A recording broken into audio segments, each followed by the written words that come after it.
Feliz sábado, igreja. Hoje eu vim contar para vocês a história do Informativo Mundial das Missões dessa semana. O título é Conexão com Deus. Ele nos traz a história da Kate. A Kate foi a primeira missionária adventista a ir para a Mongólia, após a queda do comunismo em 1991. A Kate ainda está lá. E ela nos conta a dificuldade que é a pregação do Evangelho. Haja visto que, devido às regras do governo, não é permitido falar do amor de Cristo abertamente. Então, a Kate faz amizades. Como professora, ela cria oportunidades, cria empatia com os alunos e assim eles abrem o coração para ela. A Kate também tem um ministério de oração. Inclusive, ela deve à oração o fato dela ter sido uma pioneira missionária. Nesse ministério de oração, ela já viu resultados. Ela já conseguiu uma nova oportunidade de trabalho no país. Então, ela tem 3 momentos, ela criou esse ministério de oração com 3 momentos de oração especiais por dia. Ela tem uma agenda de oração, onde ela marca todos os pedidos. A Kate também destaca a instrução de Jesus, para a gente vigiar e orar. O vigiar, ela entende como observar as nossas emoções, as nossas palavras, as nossas atitudes. A Kate tem na casa dela uma sala de oração. Assim, todos os membros da família podem ir lá, confessar seus pecados para Deus e ter seu momento com Deus. Ela também destaca o estudo da palavra, o estudo da Bíblia.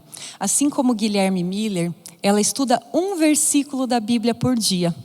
Com um acréscimo, ela estuda no idioma mongol e no inglês, para assim ela aprimorar a fluência dela e criar uma maior conexão com as pessoas do país. A Mongólia, ela tem 3 milhões de pessoas e somente 3 mil adventistas. Então, as nossas ofertas deste trimestre vão ajudar os nossos amigos, os nossos irmãos da Ásia, a construir um centro de vida saudável adventista. Sejamos generosos com as nossas ofertas. Feliz sábado a todos.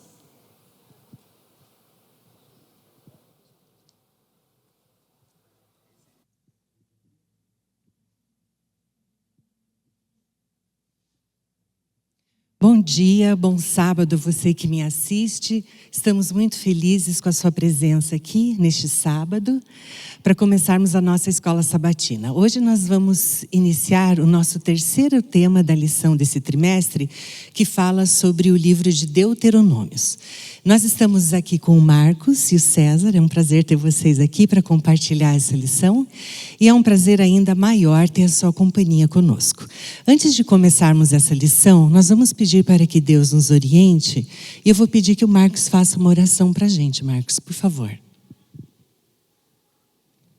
Senhor Deus, obrigado, Senhor, porque em boas circunstâncias o teu povo se reúne em toda a face da terra para buscar a tua face. E obrigado porque um dia o Senhor convidou Abraão e a sua descendência para serem testemunhas do teu amor para com cada ser humano. Aquela missão que foi dada não foi uma missão porque Abraão ou porque qualquer um daqueles era especial, mas porque o Senhor neles queria amar toda a raça humana e resgatar toda a raça humana. Hoje nós somos filhos da fé e queremos, no estudo da lição, neste sábado, fortalecer a nossa fé, a nossa confiança no Deus que nos criou, no Deus que nos salvou, no Deus que virá nos buscar. Nós pedimos a direção do teu Santo Espírito no estudo, por Jesus, amém. Amém. O título da nossa lição fala sobre aliança eterna. Eu fui procurar no dicionário o significado de aliança e ele diz o seguinte: a palavra aliança tem origem no latim alligare, que significa relação de proximidade e união. Fazer uma aliança com alguém é fazer um acordo, um pacto, uma união. Assim, o anel, com o nome de aliança, é uma lembrança do pacto entre o marido e a esposa. É muito interessante a gente ver como na aliança ou com um trato que a gente faz, geralmente, César, a gente coloca Você com metade das obrigações e eu com a outra metade, né? Geralmente é assim que a gente faz um acordo. E quando Deus, ele faz um acordo com o seu povo, que no caso somos nós também, ele entra com tudo, ele faz tudo por nós, e a nossa parte nessa aliança é apenas aceitar.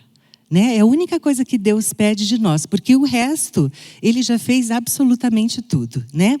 Eu gostaria só de ler aqui o verso principal, que está lá em Gênesis, no capítulo 17, verso 7, que são palavras que Deus disse a Abraão, que fala o seguinte: estabelecerei uma aliança entre mim e você, e a sua descendência no decurso das suas gerações. Aliança perpétua para ser o seu Deus e o Deus da sua descendência. Quando a gente vê o relacionamento de Deus com o ser humano, ele sempre está tomando a iniciativa, né? A iniciativa de fazer uma aliança é de Deus. E por que ele faz essa aliança conosco? Porque ele quer que a gente tenha a certeza sempre, e ele está reafirmando e repetindo, né? Para que a gente saiba e sempre tenha a certeza de que ele está conosco. Essa é a aliança de Deus, né? Ele sempre está dizendo: olha, eu estou com você, eu vou fazer o meu sacrifício, né? Na época de Abraão, ele sabia que havia o Messias para fazer o sacrifício pela humanidade. Hoje a gente já tem essa certeza, e em todos os momentos Deus está dizendo, né? É a aliança que eu tenho com você, fique tranquilo, eu estou do teu lado, né? E ele sempre está nos reafirmando isso.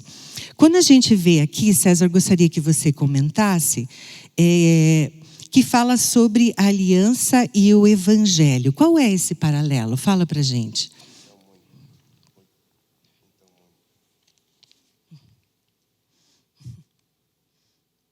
Então, Mônica, e amigos que nos assistem, queria voltar um pouquinho na questão da aliança e relembrar que a aliança, ela, embora não houvesse sido definida ou determinada por Deus, já existia desde o tempo de Adão. Ela foi renovada e de uma certa forma, talvez um pouquinho diferente, com Noé. Depois de Noé, apareceu a primeira aliança formalizada, digamos assim, com Abraão. Essa aliança foi renovada no Sinai, e agora a gente está estudando essa questão do livro de Deuteronômio. Mas uma coisa importante, Mônica, é que era a mesma aliança, era o mesmo Deus, não havia mudança de protocolo, digamos assim. Eram as coisas pré-determinadas já estavam estabelecidas anteriormente. E quando a gente fala dessa questão e traz agora para o livro de Deuteronômio, que especificamente estamos estudando, Moisés está fazendo digamos assim, relembrando o povo de tudo aquilo que havia sido combinado, tudo aquilo que ele tinha combinado com o seu povo, Abraão e tal, e estava relembrando ao povo antes de entrar em Canaã. Eu sempre gosto de trazer para mim mesmo, né, essa reflexão da escola sabatina, da lição da escola sabatina. O que isso está mudando para mim? O que isso está trazendo para a minha vida prática? E ao estudarmos a entrada do povo de Israel em Canaã e essa preparação, hoje a gente está vivendo da mesma forma. Nós estamos prestes a entrar na Canaã celestial, nós estamos nos preparando para isso, e nós somos chamados a rever essa aliança e participar dela com da forma melhor que a gente tem. A questão do evangelho, a aliança sempre esteve ligada ao evangelho. O evangelho, e até o título da lição fala, né? Aliança eterna. Sempre existiu, como disse, antes de Deus e Jesus criarem Adão, eles já haviam preparado um plano para caso Adão falhasse. Isso já fazia parte de uma aliança entre eles, e isso veio se seguindo durante toda a história da humanidade. Então, o evangelho eterno diz respeito à aliança, e a lição mesmo diz que a aliança, que o evangelho está no centro da aliança. Então, esse evangelho é o evangelho eterno.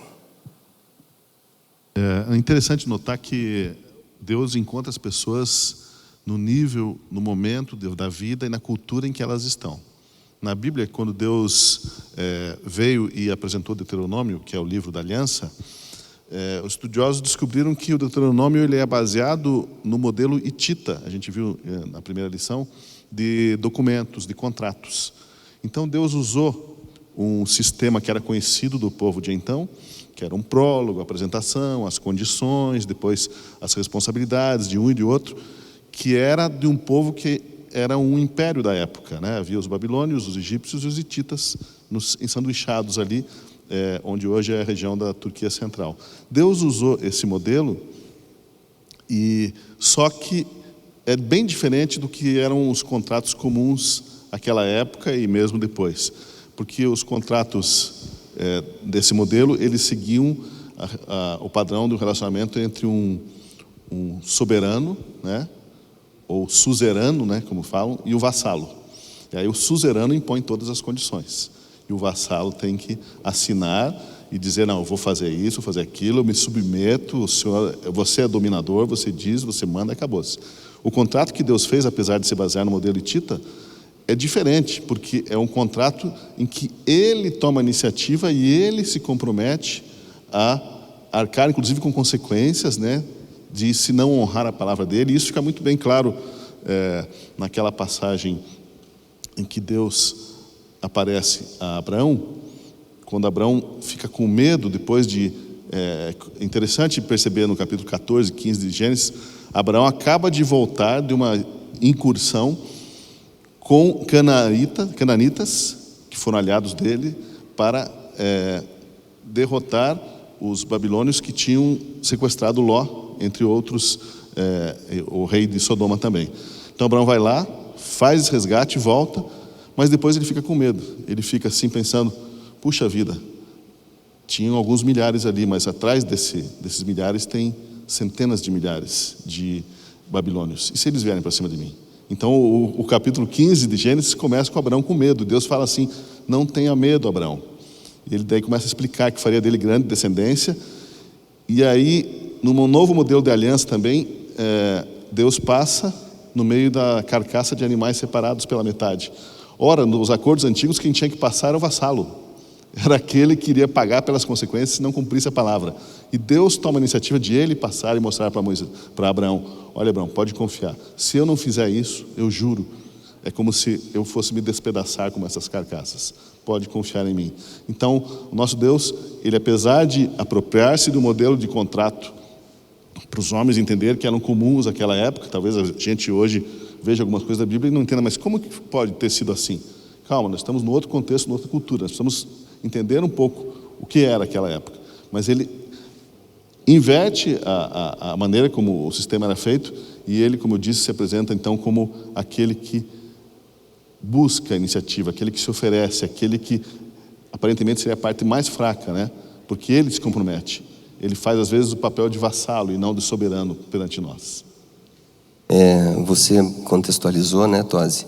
E uma coisa importante que até eu desconhecia, a aliança com Abraão, Deus fez logo depois, ou momentos, alguns, não sei quanto tempo, mas na sequência histórica, depois da Torre de Babel. Então você vê naquele contexto o povo tentando fazer alguma coisa por si próprio. E Deus propõe uma aliança para Abraão justamente como você iniciou, Mônica. Em Deus colocando, né, complementando o que você falou, Deus colocando, fazendo toda a parte. E o vassalo, digamos, que somos nós, ou que no caso era Abraão, precisaria simplesmente aceitar. Mas voltando um pouquinho, né, na questão do Evangelho, o ponto central da aliança é o Evangelho. É a salvação das pessoas, né? Então a salvação, como é que ela ocorria, ou como é que ela vem para esse contexto? Somente pela fé. Então Abraão acreditou naquilo que Deus prometeu para ele, Deus propôs para ele essa aliança, Abraão acreditou, teve fé que Deus cumpriria a sua parte nessa aliança, e através dessa fé, hoje nós temos a possibilidade de salvação. Eu achei tão interessante, Marcos, quando você fala que Abraão, né, considerado o pai da fé, e mesmo assim ele teve medo, né? Ele também teve medo, apesar de toda a manifestação de Deus na vida dele. Eu acho que isso é uma coisa muito prática para nós, seres humanos, né? Porque às vezes a gente pode estar muito ligado com Deus, ter tido experiências fantásticas com Deus e mesmo assim, no momento de dificuldade, a gente ainda sente medo, né? E como a gente vê o carinho de Deus para resgatar isso, né? Olha, não fica com medo, eu estou com você, pode ficar tranquilo, eu continuo aqui do teu lado. Ô Marcos, eu queria que você falasse agora, Deus estabeleceu uma aliança, né, com Israel, como povo escolhido, e às vezes a gente pode encarar assim como se fosse um povo que Deus gostasse mais ou amasse mais do que os outros povos, né? E na realidade, quando a gente vê isso, quando existe essa preleção, digamos, existe junto uma responsabilidade, né? Porque por que Deus queria que Israel fosse um povo escolhido? Porque queria que fosse um modelo para que as outras nações também soubessem quem era Deus. Você podia comentar isso com a gente? A gente precisa se recordar sempre do Evangelho a Nínive, né? Nós não temos o livro de Jonas no sentido do que ele pregou para Nínive, né? A gente sabe que Jonas foi um evangelista reticente, né? Ele estava lá meio a contragosto, mas o fato é que ele levou uma mensagem de Deus, uma mensagem de perdão, de arrependimento, e aquele povo se arrependeu. E aqueles eram os assírios, um dos povos mais bárbaros da antiguidade. E em outras passagens bíblicas, Deus fala que o Egito é o meu povo também.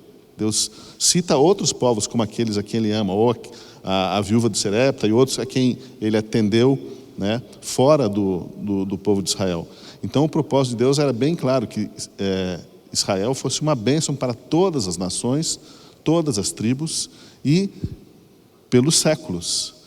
Só que isso pode acontecer e acontece com frequência com a gente.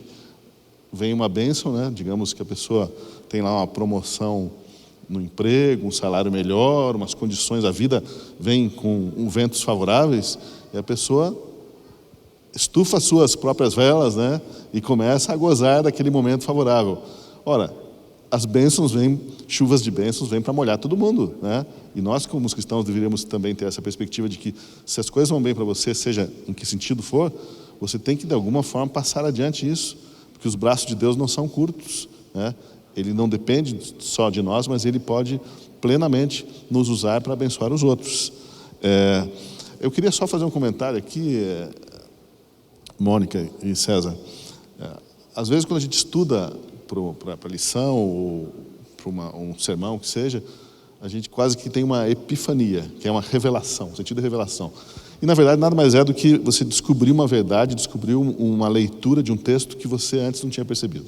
E essa semana aconteceu comigo, porque eu fui estudar a lição, buscar outras fontes, e aí eu descobri, e olha só que interessante, que no fim do século XIX, alguns arqueólogos descobriram uma série de papiros, né, antes, portanto, dos anos 1900, que mostravam registros de negócios no Oriente Médio, negócios, contratos de venda, títulos de propriedade, garantias, né? E a palavra comum que aparecia em todos esses documentos era substância, em grego, rispotasis, substância. Só que em Hebreus 11:1, que declara o que é fé, né, usa a mesma palavra, usa na versão King James, fé é a substância das coisas que esperamos, a evidência daquilo que não vemos. Espera aí, então, a mesma palavra, né, que aparece ali, o que Hebreus 11:1 nos está falando, nesse contexto dos documentos históricos, é que a fé é um contrato, uma aliança, um título de propriedade, um acordo entre crente e Deus. E aí você, se parar para pensar, né, não existe a fé pública, que é do tabelião, que vai registro da segurança de uma coisa. Então a palavra fé aí, para definir fé, que a gente às vezes fica um pouco, parece etéreo, a fé é um contrato. A fé é um contrato entre Deus, uma aliança, Deus e você. E um contrato envolve prerrogativas, e Deus se coloca no contrato como aquele que vai cumprir a sua parte. Ele não espera só as coisas de você, mas Ele oferece e vai ativamente buscar e cumprir aquele contrato. Então, para mim foi quase uma revelação pensar assim, nossa, realmente eu tenho esse contrato, Deus tem essa aliança comigo, esse título de propriedade, né? Que foi o que aconteceu com Abraão, né? Foi uma aliança com os rituais lá para marcar essa aliança, e isso ele estende para todos nós. E complementando isso, Marcos, né? A nossa parte é só crer, é só acreditar. A parte de Deus é propositiva e é Ele quem cumpre todas as promessas, né? Você mencionou Abraão, eu só queria lembrar uma coisa, que para mim também foi uma coisa que me chamou a atenção nessa semana. Abraão, quando Deus o chama para sair da sua terra, da sua parentela, ele deixou para trás todo o passado dele. Ele abandonou tudo que ele tinha de história. E ele foi para uma terra desconhecida. Quando Deus chama Abraão lá no Monte Moriá e pede que ele sacrifique o seu filho, Abraão entregou ali todo o seu futuro. Eu nunca tinha pensado dessa forma, né? O passado tinha deixado e estava abrindo mão de todo o futuro, porque ele estava prestes a sacrificar o seu filho. E Deus foi tão misericordioso que providenciou todas as coisas. A gente conhece a história, mas isso é mais uma demonstração, né, Marcos, de que Deus sempre cumpriu e sempre vai cumprir a sua parte nessa aliança. Amém. César, eu queria que você falasse para a gente aqui, a próxima parte da nossa lição, ela fala que o livro de Deuteronômio é o livro da aliança. Por quê? O livro Deuteronômio, ele, como eu disse no início, ele relembra aquela aliança do passado. É uma preparação para o povo entrar na terra de Canaã. E essa aliança, como a gente disse antes, ela tem no centro dela o Evangelho. E se você, digamos assim, abrir um pouquinho mais, você vai perceber que os 10 mandamentos estão no centro dessa aliança. Porque Deus chama o seu povo, chama Abraão, chama seu povo para que seja o seu povo escolhido e pede que, em contrapartida, se observem os seus mandamentos. E adiantando um pouquinho nesse assunto, a gente ainda tem no centro dos 10 mandamentos o sábado. Então, a nossa parte é simplesmente observar os mandamentos de Deus, observar essa aliança, ou seja, cumprir a nossa parte, cumprir a nossa parte nessa aliança significa observarmos os mandamentos de Deus que estão no centro da aliança e observarmos de modo especial a questão do sábado, que a gente sabe que no final dos tempos, na nossa história, trazendo isso para a nossa realidade, é o selo de Deus. E isso é o que está, digamos assim, no âmago da questão. Marcos, eu queria que você falasse um pouquinho, tem a parte da nossa lição que ela fala como o povo especial de Deus e pede para que esse povo não pratique aquilo que os povos vizinhos praticavam, né? E quando a gente vai estudar um pouquinho mais a fundo, na realidade, eles sacrificavam até os próprios filhos, né? Não era à toa que Deus não queria que eles tivessem esse contato e acabassem repetindo as mesmas coisas, não é? O livro de Deuteronômio, Deus aparece fazendo muitas advertências, e advertências severas, que tiradas de contexto da época, a gente não entende, tem dificuldade de entender. Mas, como eu disse, a gente precisa tentar vestir as sandálias, os sapatos do povo daquela época, né? Então, Deus vem e faz advertências de que aquilo iria acontecer, depois revela para Moisés que iria acontecer tudo isso, que eles iriam abandoná-lo, que iriam ser escravos, mas que ele os resgataria. Então Deus teve ainda a misericórdia de falar para Moisés: olha, Moisés, isso pode acontecer assim ou assado, depende de como vocês se dispuserem a me ouvir, a seguir os meus caminhos. Eu estou aqui me revelando como eu sou, né? E não estou impondo, mas quero que vocês escolham a vida e não a morte. Mas fato é que vai acontecer isso, Moisés. E vocês vão ter um rei, vocês vão querer ter um rei, esse rei vai cobrar pesados impostos de vocês, vai passar os filhos pelo fogo, como foi, Salomão chegou a fazer isso. Então, Deus fez alerta e, às vezes, a gente, fora do contexto, a gente pode ler assim: nossa, era muito severo algumas penas. E, realmente, algumas coisas são difíceis. Talvez a gente vai ter que, um dia, entender, na eternidade, porque em determinadas circunstâncias Deus adotou medidas rígidas que aparentemente depõem até contra o amor, o caráter de amor dele. Mas a gente tem uma pista disso, de certa forma, porque em Deuteronômio, que a gente leu essa semana, é onde está escrito dente por dente, olho por olho, dente por dente, assim será em Israel. E daí os discípulos, quando Jesus veio, quiseram pegar ele nessa conversa. E o que Jesus disse? Isso foi dito naquela época, mas eu vos digo que se alguém ferir tua face, vira outra face, né? Eu sempre digo, não é que o cristão deve ser um banana, no sentido assim, bata aqui mais forte. Não é isso, não é esse tipo de desafio.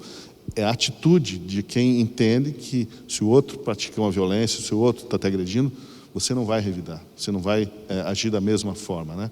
Então, a gente precisa entender que, em outra passagem também, Jesus falando sobre o divórcio, falou assim, eles vieram também querer apertar Jesus falou assim, Moisés deu carta de divórcio para vocês por causa da dureza dos vossos corações, ou seja, por causa daquele contexto daquela época, porque aí, se formos entender a época em que o povo de Israel vivia, um homem podia pegar e falar para a mulher assim, cai fora, não quero mais você, não fui com a tua cara agora de manhã. Ela saía, não tinha nada, era humilhada, era abandonada. E Moisés veio e falou assim, opa, peraí, não pode ser assim em Israel. Se quer se divorciar da sua mulher, você vai ter que dar uma carta de divórcio para ela, explicando os termos, e essa mulher não vai ser perseguida. Era o ideal? Não. Deus detesta o divórcio, a Bíblia fala isso. Mas naquelas circunstâncias, foi a solução para aquela sociedade poder ter um mínimo de convívio decente. Só complementando, Mônica, essa questão do povo peculiar, né?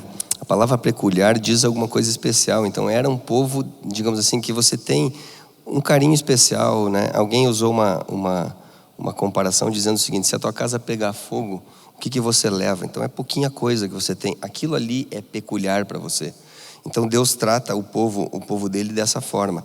E o importante é que Deuteronômio fala bastante, no capítulo 26, o verso 18, pelo menos, fala hoje. Então Moisés várias vezes fala com o povo, se dirige ao povo e diz assim, hoje. Então ele relembra a aliança do passado, mas ele fala assim, hoje eu estou tratando disso. Hoje Deus está se manifestando. Então isso pode ser trazido para nós, para a nossa realidade hoje, né? Então Deus está revendo e todo dia refazendo conosco essa aliança. Para quê? Qual era o objetivo da aliança de Deus com o povo de Israel e por que ele chamou de povo peculiar? Porque ele queria que esse povo demonstrasse o seu caráter para as outras nações. E desta forma ele estaria ampliando essa aliança e atingindo a todos os povos. Tanto é que quando Deus se dirige a Abraão, ele fala, em ti, todos os povos serão benditos através de você, da tua família. Através de você, todas as famílias da terra serão abençoadas. Então, o povo peculiar de Deus, o objetivo de nós como povo, né, o Israel moderno, é isso. É nós podermos demonstrar para as outras pessoas, ou para o mundo inteiro, o caráter de Deus. E é interessante, né, César, assim, tanto no contexto que você falou como Marcos, não adianta você ter uma bênção se ela não for compartilhada com o teu próximo, né? Assim como o Marcos falou, não adianta você ganhar mais dinheiro se você usar tudo aquilo só para você e você não repartir com o teu próximo, né? Porque quando, na realidade, Jesus veio e ele resumiu a lei, ele falou, ama a Deus acima de todas as coisas e ao teu próximo como a ti mesmo, né? Então não adianta esse povo peculiar e, digamos assim, entre aspas, protegido, ter essas bênçãos se ele não compartilhar isso com os outros, né? Então realmente é um dever, né, que Deus chama o povo para isso. Olha, eu estou te abençoando, mas não é para ficar em si mesmo, é para você repartir com os que estão ao redor, né? Eu gosto só rapidinho de usar um exemplo que é da minha área, né? A gente não deve ser cisternas, nós devemos ser caixa d'água. A gente tem que distribuir aquilo que Deus vai armazenando para nós, e esse é o objetivo do cristão. Tá. O último tópico da nossa lição, ele fala sobre outras imagens. E eu só queria começar aqui dizendo que o próprio autor, ele fala, que diz, pesquisas bíblicas há muito tempo reconheceram as semelhanças entre a aliança de Israel com Deus e outras alianças entre reinos. Esse paralelo não deve nos surpreender. O Senhor trabalhava com o seu povo num contexto que ele pudesse entender. Marcos, o que você pode falar para a gente sobre isso? Então, eu não sei se eu comentei uma vez já aqui numa lição, em outra circunstância, quando a gente encontra alguém que não tem a nossa fé, uma pessoa que seja um estrangeiro, que seja lá vamos supor, do Mianmar, ou um lugar mais distante possível, a gente pode seguramente fazer a pergunta: o que Deus tem feito na tua vida? Como Deus tem agido na tua vida? Porque Deus age em todos os seres humanos, em todo o mundo, né? A gente às vezes tem aquela pretensão assim de, não, vem cá, eu vou trazer uma revelação, vou te explicar como é que funcionam as coisas. Não, peraí, vamos ser um pouco menos presunçosos, vamos entender assim, peraí, Deus está agindo na vida dessa pessoa, né? Ela está passando por provações, conseguiu superar alguns obstáculos, é uma pessoa que tem princípios, que busca servir, que busca amar. Como Deus tem agido na vida dessa pessoa? A gente pode se surpreender ao fazer essa pergunta, né? E talvez até abrir um espaço para que essa pessoa possa se interessar em saber como que Deus está agindo na minha vida, na tua vida, né? Então, Deus age na vida de cada ser humano, seja ele umbandista, seja ele budista, seja ele um ateu, um incrédulo, não importa. Nós precisamos entender que Deus está agindo poderosamente, e aí é o nosso privilégio, né? Mas Ele pede assim, ó, sejam meus cooperadores, vamos fazer junto essa obra, porque a gente sabe que Satanás também está trabalhando pelo outro lado, né? Então, a gente não vai conseguir levar essa mensagem pelos nossos próprios esforços, pela compreensão fantástica que eu tive, que você teve, pela série de mandamentos que a gente empacotou. Não é isso. Nós vamos conseguir à medida em que a gente vê no próximo alguém como nós, que é pecador, que é falho, que tem uma série de dificuldades, que tropeça, mas Deus está sempre com a mão estendida para nos levantar. Exatamente. César, eu queria começar com você, de tudo que nós estudamos durante essa semana, o que você gostaria de deixar como mensagem final, assim, que tocou mais o teu coração? Na verdade, o que me impressionou essa semana é justamente isso que a gente comentou agora há pouco, que Deus tem o seu povo peculiar, né? Deus tem o seu remanescente, mas que essa mensagem de Deuteronômio, ela é importante para nós hoje. Então ela precisa ser valiosa para mim hoje, e eu preciso colocar em prática isso na minha vida, para que isso que o Marcos acabou de falar, que isso seja uma maneira de eu conseguir compartilhar o Evangelho com todas as pessoas que estiverem próximas a mim, de uma maneira prática, sem presunção, sem nenhum tipo de achar que a gente é melhor por isso ou por aquilo, mas simplesmente de uma maneira que eu consiga compartilhar aquilo que Deus já me deu. Eu sou abençoado, por isso eu procuro abençoar os outros. Então a aliança de Deus, como eu disse no início, ao longo da história, ela vem sempre comprovando e complementando isso. São etapas novas, são coisas que se complementam, mas basicamente seria isso. Hoje Deus renova a sua aliança com cada um de nós. Amém. E para você, Marcos? Então, eu volto aqui ao que eu disse ali, que foi a epifania dessa semana, né? Foi entender que Hebreus 11:1 está nos dizendo que a fé é o nosso contrato, o nosso título de propriedade. Pode se agarrar àquilo, pode ter certeza, porque Deus fez essa aliança com você, né? E é uma fé pública, digamos assim, é uma coisa que você tem uma garantia, tem uma substância, que é a palavra usada, né, na tradução, e isso dá-nos a tranquilidade para entender que não é assim, a fé é uma coisa que eu preciso construir dentro de mim. Não, a fé é o contrato, é a aliança que Deus fez com você, né, e que te leva a ter essa confiança para continuar ao lado dele em quaisquer circunstâncias, né, porque as circunstâncias vão colocar à prova essa fé, vão colocar à prova esse contrato. Mas Deus honrou o contrato e honra o contrato dele e faz toda a parte do vassalo, né, nesse contrato. A nós cabe apenas aceitar e perceber a beleza que é essa proposta que Deus nos faz, para que um dia a gente possa falar assim: olha, Senhor, justos e bons são os teus caminhos. Desculpa se lá atrás a gente precisou de uma lei em detalhes, se a gente precisou de uma série de circunstâncias para nos advertir, mas hoje, olhando de forma perspectiva e o que aconteceu na nossa vida e nesse mundo, a gente pode, de forma maravilhosa, declarar: justos e bons são os teus caminhos. Amém, isso mesmo. Eu gostaria só de deixar um pensamento final. Quando a gente vê aqui o livro de Deuteronômio, muitas coisas parecem repetitivas, né? Que Abraão falou de novo, e ele fala de novo os 10 mandamentos ali para o povo. E é uma estratégia realmente, porque a gente aprende pela repetição, né? E quando a gente começa a relembrar, eu digo agora pessoalmente, não só naquilo que a Bíblia descreve, mas quando a gente começa a relembrar as coisas que Deus fez na nossa própria vida, né? De situações em que Ele nos livrou, às vezes a gente está diante de um problema que a gente não vê a solução, e daí passa algum tempo, semanas, meses ou talvez anos, e a gente olha para trás e pensa: nossa, como que Deus resolveu aquilo na minha vida, né? Então, esse é um exercício muito bom, que a gente faça isso pessoalmente na nossa vida. Porque aqui, o que essa lição ela deixa muito clara para nós é que Deus, Ele cumpre tudo aquilo que Ele promete. Então, que a gente tenha isso em mente sempre na nossa vida. Porque muitas dificuldades, e Jesus disse que no mundo a gente teria aflições, mas nenhuma delas é intransponível. Por quê? Porque a gente tem Deus ao nosso lado. Então, que essa